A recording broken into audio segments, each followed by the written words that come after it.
Okay, well, it's not an easy solution. It's not a quick fix solution, and it's not a solution that lies in the hands of the banking sector, as the case may be.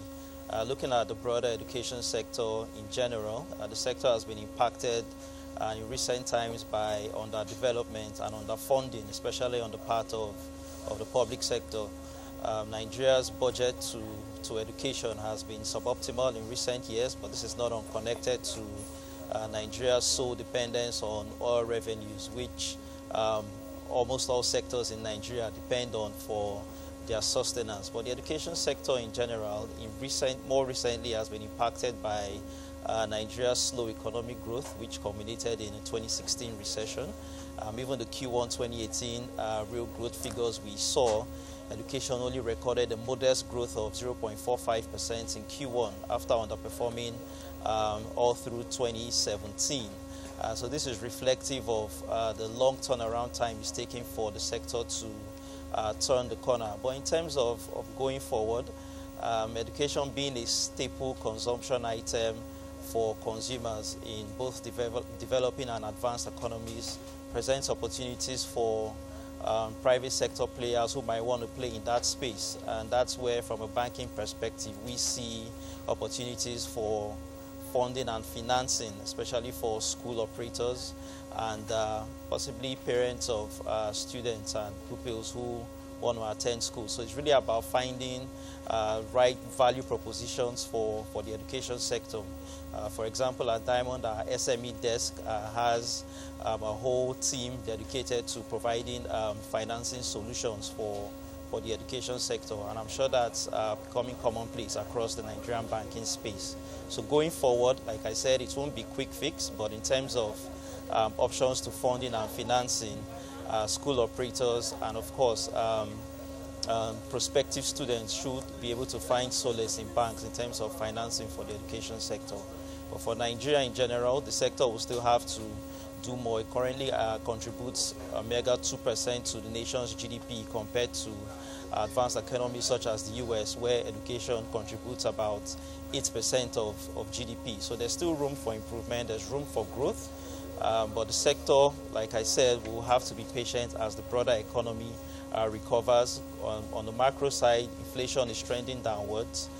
Exchange rate is stabilizing. This is positive for growth of the domestic education sector as cost of foreign education becomes more expensive.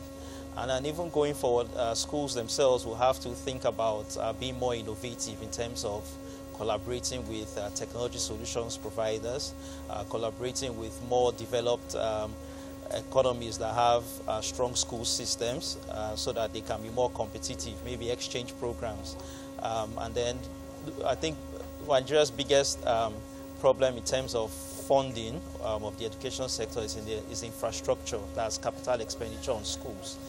This problem can be solved by schools becoming more technology focused, such that with the current fixed assets of buildings and infrastructure, they can still be able to scale their services to a lot more Nigerians who demand those services. Okay. With online education becoming a lot more commonplace, even the accrediting bodies will have to develop new skill sets in finding out how to accredit educational bodies that provide online education. So all these are key questions Nigeria will have to find ways to answer. But from a banking perspective, I think access to funding and financing, Nigerian banks are developing strong capabilities for providing such solutions. Okay, so Ichikema, we've had bank CEOs on our show before, and one thing they say is that for investment or even credit to flow to any sector, the key thing is that it has to be de-risked, in that if the risks are too high, there's no money that's going there. So what I want to know now is, would you say that the Nigerian education space is something that you'd consider to be a risky investment? And so what needs to be done to bring that risk a little bit lower? Well, every sector in Nigeria needs to be de-risked. Nigeria itself as a country is, even our revenues, FGN revenue itself is risky because it depends on one source of revenue, which is oil. Well, back to your question, I think it's collaborative. The solutions I reeled out, like I said, there are no quick fixes.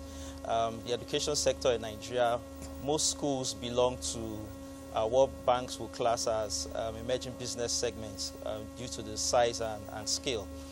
But we see more opportunities in the private sector as the world is becoming, in quotes, smarter, as people get better access to information. You see private sector players going investing more in the education sector, so which is where we see more opportunities. So it's now commonplace to see schools springing up in commercial nerve centers across the Nigerian nation.